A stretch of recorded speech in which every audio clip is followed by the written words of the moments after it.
There are concerns consumers will suffer unless buy now, pay later schemes in Australia are regulated. Consumer protection group Choice has joined its peers in 9 countries to call for urgent action to ensure providers are bound by the same laws as other lenders. To take us through this, we're joined by Choice CEO Alan Kirkland. Alan, thank you for joining us this afternoon. We know how popular these buy now, pay later schemes are in Australia, but what are the key concerns about their use? Well, you're right, they are popular. In fact, they started in Australia, they've grown rapidly here and then expanded rapidly overseas. Our concern, though, is they're effectively a modern form of credit. They're similar to a personal loan or a credit card. Yet, while over years we've developed really strong protections to protect people when something goes wrong, if they use a credit card or a personal loan, those laws don't apply to buy now, pay later. In fact, these products have been designed in a way that gets around our credit laws, and that means consumers don't have an equal level of protection, and that's the problem that we think needs to be fixed. So what would these laws entail then? How would you regulate the industry? Well, the laws that apply to every other form of credit, say, for example, that the lender needs to bear some responsibility, which is fair enough because they're making money out of lending you money. So they have to do some basic checks to make sure that what they're lending you is suitable for you, that it's affordable, you're going to be able to afford to repay it. There are also, with credit cards, a range of payment protections. So if you pay for something and you don't get it or it's faulty, you can get your money back. And if something goes wrong, you've got the right to go to an independent arbiter, the Australian Financial Complaints Authority, and it can issue a binding determination on the lender, such as, for example, to waive part of the debt because you shouldn't have been lent the money, or to waive interest or charges. Now, none of those protections apply to buy now, pay later. We're just saying it's a debt, just like every other form of debt. Let's bring it into that regime and make sure that consumers enjoy equal protection as they move around the market using different forms of payment.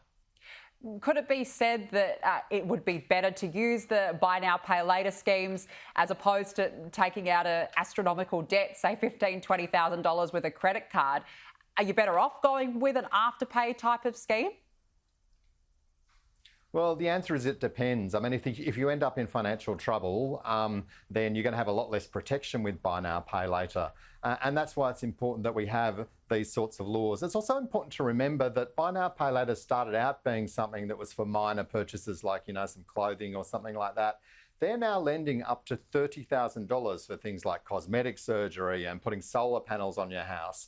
And if you think you can lend $30,000 and have basically no protection, compared to the fact you would have some basic protections if that was a personal loan from a bank, I think that most people would be surprised. I think people assume that there are laws that govern these sorts of things in Australia, and in reality, buy now, pay later is kind of operating in a Wild West sort of setting with virtually no regulation. How many Australians are actually struggling with this form of buy now, pay later debt?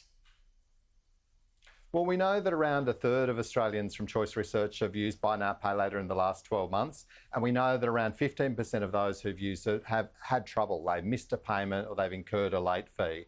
But that actually masks how deep the trouble is for some people. So we know from financial counsellors who help people in financial trouble that they're seeing more and more people walk in who've got 5 or 6 or 7 buy now, pay later debts. And they kind of compound on top of each other because it's hard to stay on top of when all of the different instalments are due. What people are doing then is ending in trouble, having to then borrow money to cover a late fee or an instalment, having to miss out. People have told us they've had to skip paying for essentials like utility bills or groceries because of their buy now, pay later debt.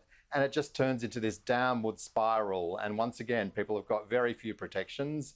It's very hard to help people out of that problem because these products are unregulated. And Choice has teamed up with 9 peers from other countries. How have other places in the world handled this level of debt? Well, it is interesting, given that, as I said earlier, buy now, pay later started in Australia. We're actually the laggard in recognising and dealing with these risks. ASIC did a report into buy now, pay later a few years ago that showed the emerging harm, but it hasn't really done much about it since. And the Australian government has done nothing at all. Whereas in the UK, they're quite a long way into a process of consultation on how they'll regulate buy now, pay later. Essentially, they've said what we've said. It's credit. It needs to be regulated like other forms of credit. You've got a similar action underway in New Zealand. So it's kind of astonishing that we're such a laggard, given that we've had a lot longer to sort of see the problems emerge and to respond as a country. Yeah, it's certainly easy to slip into those after pay schemes. Alan Kirkland, we have to leave it there. Thank you for joining us. Thanks, Danica.